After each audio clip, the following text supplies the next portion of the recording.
Pak Tumpah gimana sih kok berani-beraninya mencat seorang ayah? Yang keluar pada tahun 2022, karena si RH ini telah menyetubuhi anak kandungnya sendiri. Jadi anak kandungnya ya disetubuhi itu, Kang.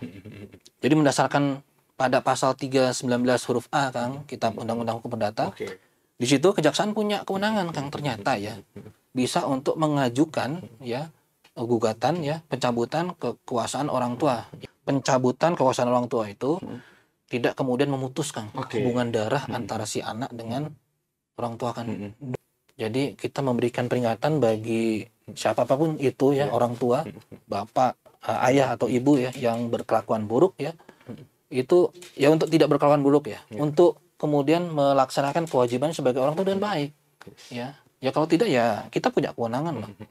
Jadi jangan sampai kemudian berkelakuan buruk, apalagi tadi ya dalam kasus ini menyetubuhi anak kandungnya sendiri loh.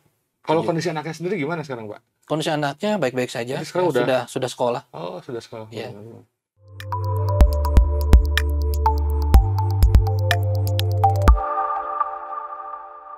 Halo Tribuners, jumpa lagi dengan saya Mega Nugraha, host Tribun Jabar. Kali ini kita ngomongin perkara hukum di mana ada peristiwa viral, di mana ada kasus jaksa di Bandung mau mecat status seorang ayah karena kasus kekerasan terhadap anak. Nah, bersama saya sudah menghadirkan jaksa yang memecatnya. Ada Pak Tumpal Hasitompul, Kepala Seksi Perdata dan Tata Usaha Negara Kejari Kota Bandung. Iya. Sehat, Pak? Alhamdulillah, Kang Mega. Sehat, Ya, alhamdulillah. Alhamdulillah. Ini benar mau mecat. Benar, Kang. Benar serius? Iya, benar. Oke. Jadi peristiwanya itu, ini gambaran sedikit ya bahwa ada kasus kekerasan seksual terhadap perempuan dilakukan satu keluarga, si orang tuanya itu sudah divonis bersalah. Nanti detailnya Pak Tumpah gimana sih kok berani-beraninya mencat seorang ayah? Jadi perlu saya informasikan juga ke Kang Mega nih, ke sesama Tribuners gitu ya. Jadi pada hari Senin kemarin tanggal 28 Oktober 2024, jadi secara resmi teman-teman Jaksa Pengacara Negara Kejari Kota Bandung mendaftarkan gugatan apa? Gugatan pencabutan kekuasaan orang tua atas seorang ayah berinisial RH ya, terhadap anak kandungnya. Jadi kita layangkan gugatannya itu dengan dalil-dalil, dengan alasan-alasan ya, bahwasanya si ayah ini ya, dia telah berkelakuan buruk. Kelakuan buruknya itu apa? Karena mendasarkan pada putusan pengadilan yang telah berkekuatan hukum tetap, Kang, yang keluar pada tahun 2022, karena si RH ini telah menyetubuhi anak kandungnya sendiri. Jadi telah terbukti bersalah, meyakinkan ya, melakukan ancaman kekerasan untuk memaksa anak kandungnya itu bersetubuh. Masih di bawah umur? Anak kandungnya masih di bawah umur, jadi usianya saat itu 14 tahun. Kan? 2002 kan sih? Tahun 2022, betul.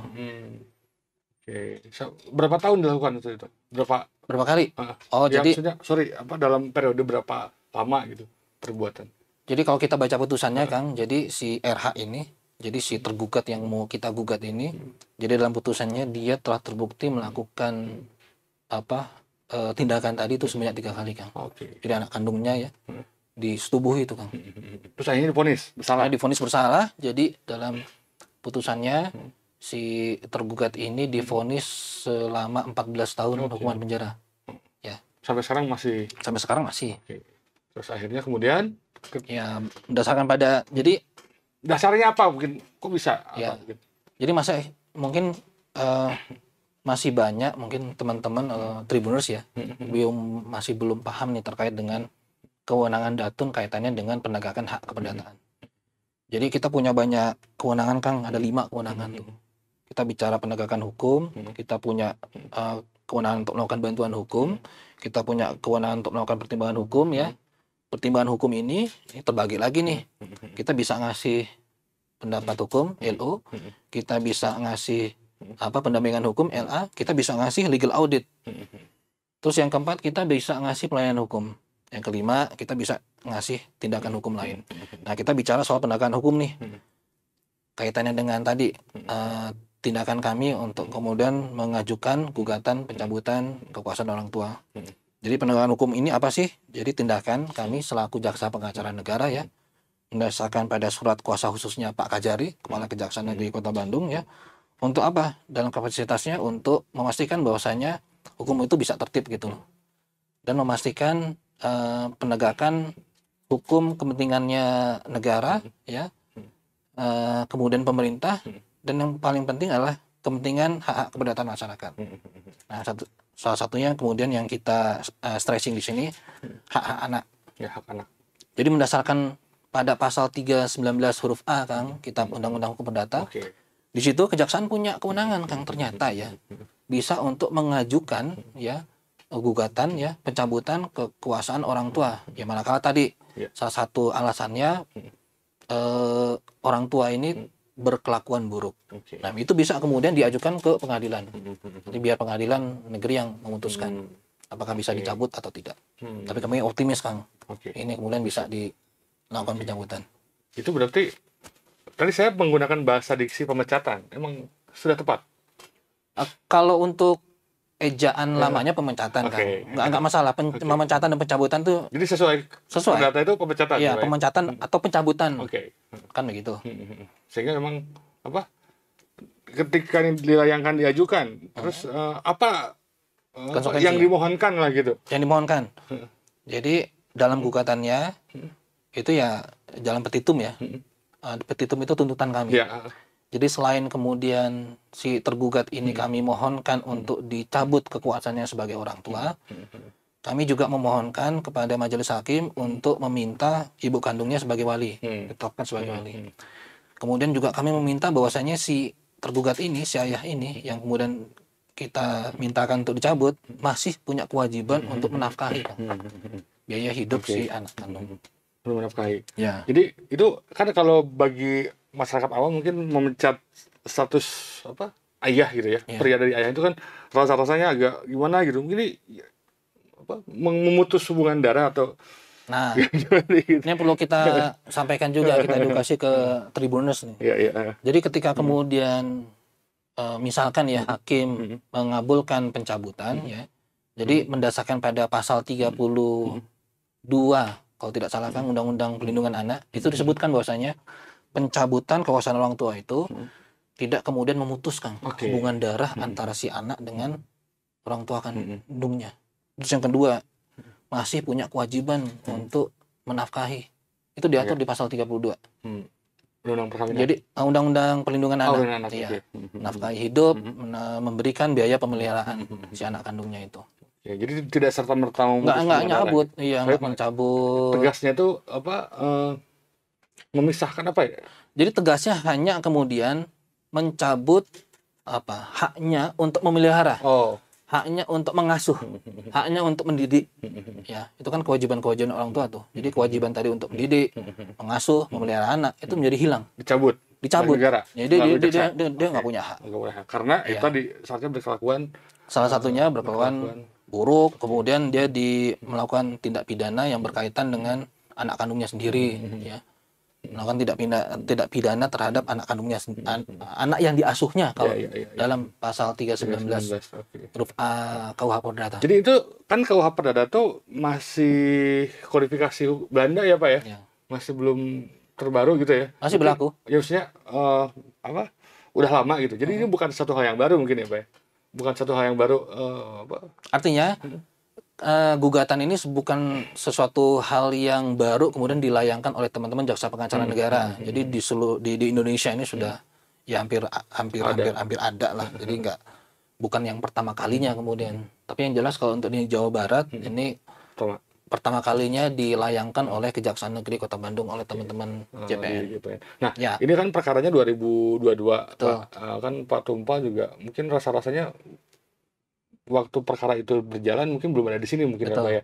Kok bisa menemukan kasus seperti itu Pak? Ya, jadi di Kejaksaan Negeri itu kan ada bidang tindak pidana umum ya. Jadi teman-teman jaksa penuntut umum yang sudah inkrah itu kan ya semacam di kami itu kan ada konsolidasi fungsi dari bidang lah. Jadi itu menginformasikan nih kaitannya dengan perkara yang sudah inkrah yang berkaitan dengan ada ayah yang melakukan tindak pidana terhadap anak kandungnya sendiri.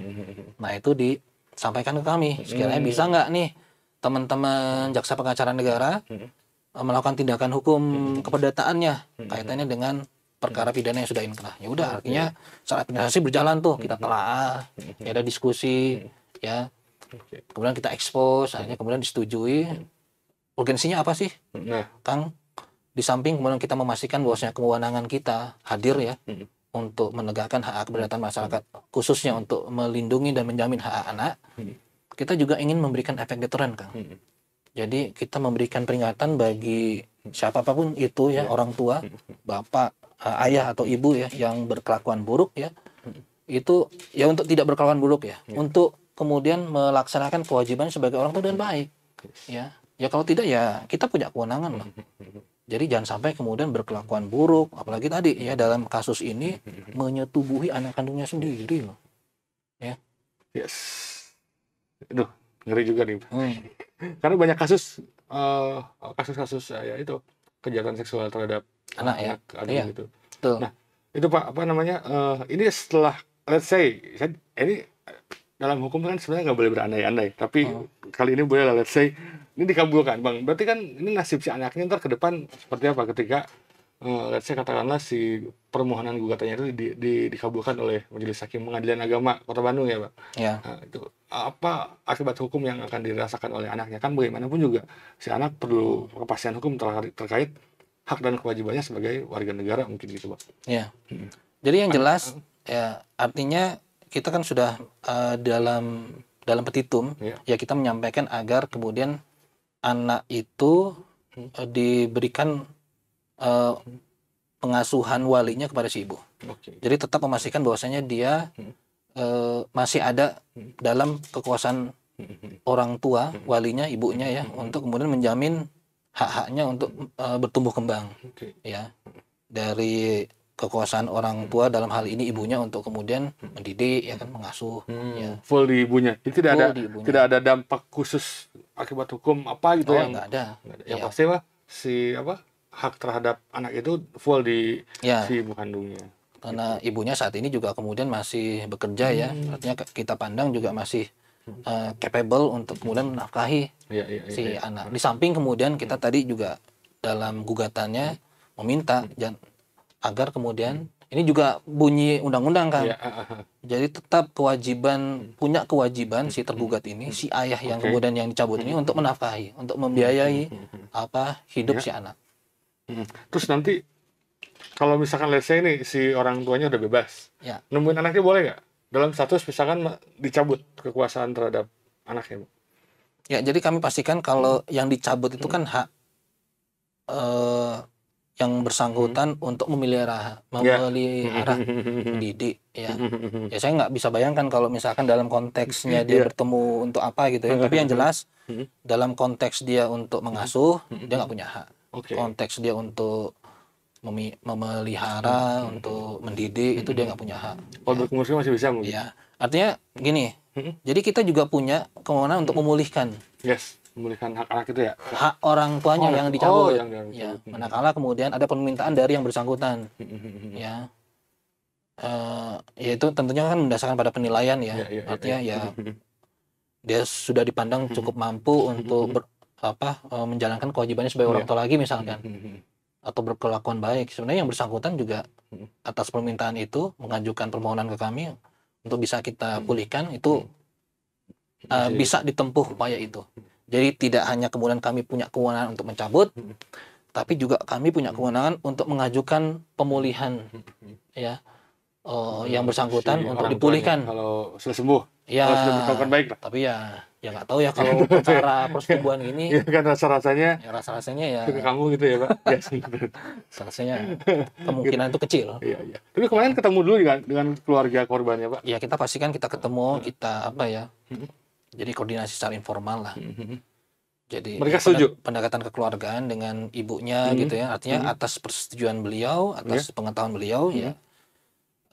Tindakan ini kemudian bisa kita ajukan begitu. Oke. Dan mereka setuju akhirnya. Ya mereka sepakat. Kalau kondisi anaknya sendiri gimana sekarang, Pak? Kondisi anaknya baik-baik saja. Sudah sekolah. Oh, sudah sekolah. Ya. Sudah sekolah. Jadi baik-baik saja. Ya ibunya juga bekerja ya. Itu sorry agak lebih dalam mungkin. Latar belakang mereka ekonomi apa? Iya, jadi dari apa Mungkin namanya tahu. sepanjang kami berinteraksi ya, ya memang dari kalangan ekonomi ke bawah kan. Oke. Ya.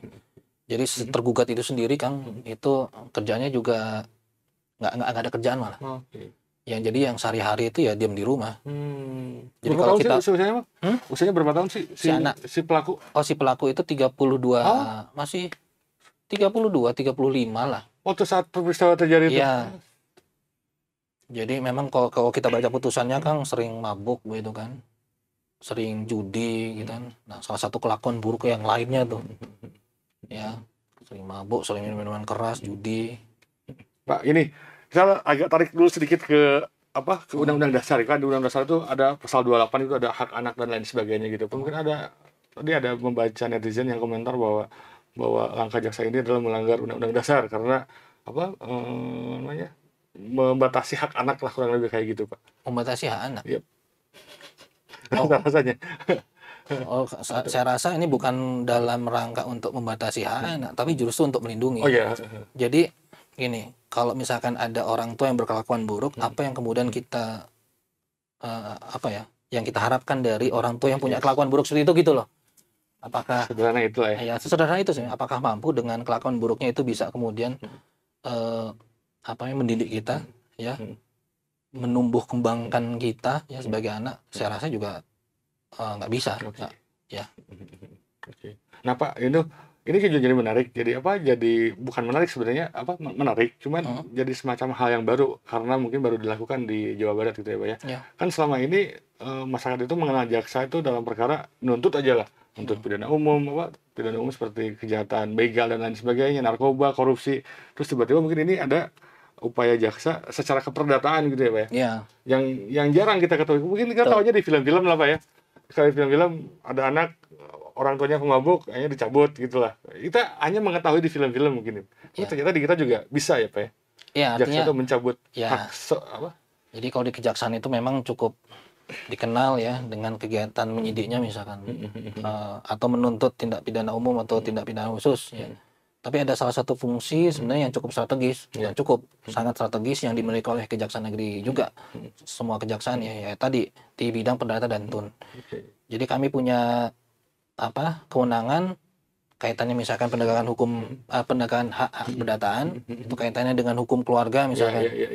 Jadi kami itu nggak hanya punya kewenangan untuk melakukan pencabutan kekuasaan orang tua aja loh, Kang. Kami juga punya kewenangan untuk mengajukan perwalian anak di bawah umur. Kami juga punya kewenangan untuk membatalkan pernikahan yang nggak sah loh. Itu salah satu fungsi kami ya di penegakan hak perdataan. Bisa itu membatalkan. Bisa membatalkan pernikahan yang nggak sah ya. Ada sama jenis misalkan kan menikah. Oh. Bisa lah. Oh iya ya. Bisa kita batalkan kan karena nggak sah. Kemarin ada di mana sih kasusnya? Yang ada ya? Tidak mendasarkan pada ketentuan pasal undang-undang perkawinan.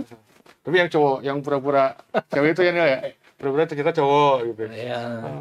Itu belum menemukan ya, Pak? Ya, belum. Kalau misalkan ada. Iya, lagi-lagi soal tadi Pak, masih jadi kejutan lah ya, karena emang belum pernah ada gitu ya, Pak. Ini apa ya? Geus mah cek balasna ya. Geus mah dipidana 14 tahun gitu ya. Terus lu cabut juga misalkan ternyata hak asuhnya gitu. Emang apa ya?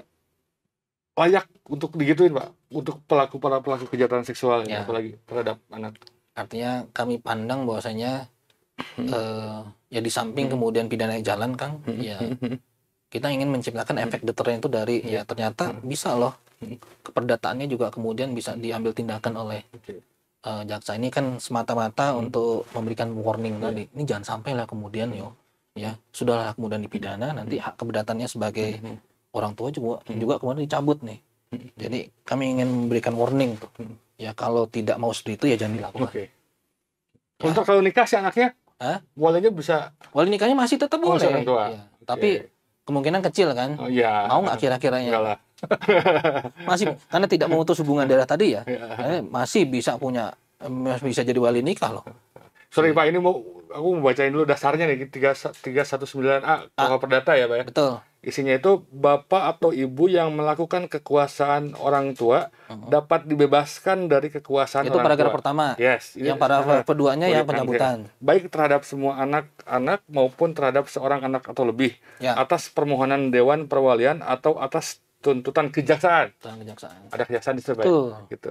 Bila ternyata bahwa dia tidak cakap atau tidak mampu memenuhi kewajibannya untuk memelihara dan mendidik anak-anaknya dan kepentingan anak-anak itu tidak berlawanan dengan pembebasan ini berdasarkan hal lain. Itu yang paragraf Itu yang pembebasan ya. pembebasan. Oke. Ya. Yang keduanya berarti, Pak ya. Yang paragraf keduanya. Bila hakim menganggap perlu untuk kepentingan anak-anak, masing-masing dari orang tua sejauh belum kehilangan kekuasaan orang tua boleh dipecat dari kekuasaan orang tua. Tip. Gitu. Baik terhadap semua anak maupun terhadap seorang anak atau lebih. Ya. Atas permohonan orang tua yang lainnya, ini permohonannya ya, Pak ya. Ya. Atas permohonan orang tua yang lainnya atau salah seorang keluarga, saudara atau semenda dan anak-anak itu sampai dengan derajat keturunan keempat atau Dewan Perwalian atau tuntutan kejaksaan. Atas dasar pertama menyalahgunakan kekuasaan orang tua atau terlalu mengabaikan kewajiban memelihara dan mendidik seorang anak atau lebih. Ya. Dan kedua salah satunya Berkelakuan buruk. Dan ada juga ketiganya dijatuhi hukuman yang Ya. tidak dapat ditarik. Kurang lebih dia dihukum lah ya, Pak ya. Betul. Oke. Clear berarti ya, Pak ya? Clear, kita punya kedudukan hukum yang jelas ya berdasarkan pada pasal 319 huruf A. Di samping kemudian kalau di undang-undang perkawinan itu disebutkan pencabutan atas lembaga diajukan oleh badan atau lembaga yang berwenang. Yang berwenang itu ya refer ke 319 huruf A. Kejaksaan punya kewenangan untuk mengajukan permohonan itu ke pengadilan. Satu lagi Pak soal kasus ini dong ya. Nanti berarti ke depan nih Pak untuk mencegah lagi kasus, kan ini banyak nih Pak kasus kayak gini tuh ya, kasus ya hubungan darah itu, harapannya dengan ada upaya ini tuh ke depan. Ya, ini kalau sudah terpublikasi ini akhirnya terima kasih sekali ya. Artinya ini kan semacam instrumen kami teman-teman JPN atau Kejaksaan Negeri kemudian untuk mensosialisasikan atau bahkan kemudian mengedukasikan ya kaitannya dengan betapa kalau misalkan orang tua sudah berkelakuan buruk ya, tidak menjalankan kewajibannya selaku orang tua dan baik, itu bisa dilakukan tindakan-tindakan keperdataan oleh JPN. Artinya ini mengedukasi nih ya, mengedukasi kepada mereka bahwasanya yaitu artinya ya komit lah kalau sudah punya anak ya dijaga gitu loh ya. Jadi seorang tuanya tuh harus punya kewajiban untuk ya memastikan bahwasanya anak-anak ini bisa terpelihara, terdidik ya, bertumbuh kembang dengan benar, dengan layak begitu loh, tanpa ada kekerasan. Apalagi alih-alih tadi disetubuhi ya, amit-amit ya Kang ya. Auzubillah min dzalik. Itu berarti ingat ya, ini apa yang dilakukan Kejari Kota Bandung itu menambah wawasan kita terkait soal upaya penegakan hukum terhadap kejahatan seksual terhadap anak gitu. Pertama, lu pidananya juga bisa, apalagi kalau orang tua guru itu tambah sepertiga ya Pak ya. Ancaman pemberatan ya. Ancaman pemberatan tambah sepertiga. Terus lagi itu pidananya ada perdatanya lu bisa tadi pencabutan kekuasaan asuh gitu. Nah ini ngomong-ngomong Jaksa Datun itu kan jarang semua orang kenal Pak. Gitu. Bolehlah dicerita ngapain Jaksa Datun itu Pak? Di mana kerjanya gitu. Kurang terkenal ya Kang ya. Ya, tadi salah satunya ini kan yang kita sedang lakukan ini salah satu dari kegiatan kami di lingkup penegakan hukum. Jadi ada norma yang kemudian kita pastikan dia bisa berfungsi gitu loh. Jadi si hukum itu harus bisa bunyi Kang, harus bisa teraktualisasi. Ya salah satunya tadi ada ayah yang kemudian melakukan tindak pidana anaknya, ya secara hukum bisa kemudian kita cabut, ya kita lakukan. Itu penegakan hukum. Bantuan hukum misalkan. Bantuan hukum itu, tapi sayangnya Kang, ini nggak bisa kemudian kita lakukan untuk teman-teman masyarakat nih. Itu hanya khusus untuk negara ya, pemerintah. Kita bisa bertindak ya berdasarkan SKK Kang, surat kuasa khusus ya, untuk bertindak mau di dalam maupun di luar atas nama tadi pemerintah. Jadi kalau misalkan teman-teman Pemkot itu digugat ya kita bisa kemudian memberikan bantuan hukum. Ya. Jadi selaku jaksa pengacara negara untuk melakukan tindakan apapun demi kepentingan si pemohon atau Pemkot. Itu bantuan hukum. Bantuan hukum itu bisa kemudian tadi kita selesaikan di litigasi, Kang, di pengadilan, atau bisa kemudian kita selesaikan di luar pengadilan non litigasi. Nah, tadi saya jelaskan juga, bisa kita ngasih pertimbangan hukum, Kang. Pendapat hukum. Kita bisa ngasih pendapat secara tertulis, Kang. Manakala kemudian, nah ini untuk plat merah juga nih, Kang. Untuk teman Pemkot. Sekiranya kemudian ada persoalan hukum yang kemudian hendak dimintakan pendapatnya, ya itu bisa ke kami kemudian untuk kita buat kajiannya secara tertulis, kita sampaikan nanti kaitan dengan ya persoalan yang dihadapi lah. Ke proyek-proyek juga kadang-kadang saya itu lihat kegiatan pendampingan hukum, Kang. Itu masuk dalam lingkup pertimbangan hukum. Jadi nggak hanya kemudian pekerjaan konstruksi yang tadi Kang Mega sebutkan. Jadi kegiatan apapun itu yang punya risiko ya, yang berkenaan dengan persoalan hukum, ya sekiranya bisa didampingi oleh kita. Jadi memastikan bahwasanya itu on the track ya. Jadi kita bisa dampingi, Kang. Jadi kalau misalkan ada risiko, ini nggak sesuai dengan ketentuan loh, kita bisa ingatkan, kita kasih alarm, kita bisa warning sesuai dengan ketentuan seperti ini loh. Nah itu kegiatan pendampingan hukum, didampingi, Kang. Jadi jangan sampai nanti salah tuh. Nah yang terakhir legal audit. Ini kegiatan belum kita dampingi, Kang. Tiba-tiba di akhir selesai. Ya. Nah, mereka minta pendapat kita, ini kegiatan yang sudah selesai ini sesuai nggak sih dengan ketentuan? Nah, bisa lah minta diaudit oleh kita. Di legal audit. Itu kegiatan pertimbangan hukum. Terus yang keempat, pelayanan hukum. Nah, ini yang bisa berlaku untuk teman-teman masyarakat. Kita menyediakan ruang konsultasi ya gratis, tidak dipungut biaya. Jadi, terkait dengan persoalan hukum apapun ya dihadapi oleh teman-teman ya Tribuners ya masyarakat, bisa datang ke kantor pengacara negara kami di Kejari ya, Jalan Jakarta. Nggak dipungut biaya, datang, kita sediain snack malah ya. Kalau yang di luar mungkin dikasih tarif gitu ya, kita mah gratis. Yang tanya apapun berkaitan dengan persoalan hukum mah enggak ya. Konsultasi hukum ya, itu pelayanan hukum. Terakhir tindakan hukum lain, Kang.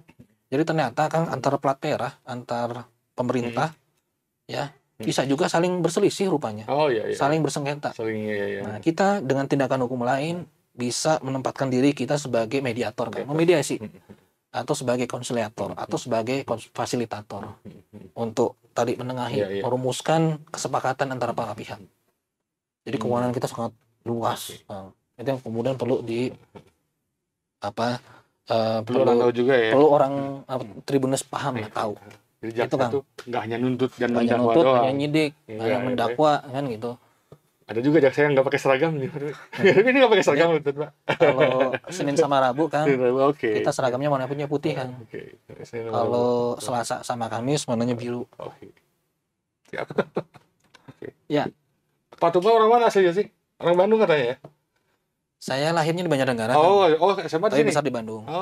SMA mana? SMA di 12.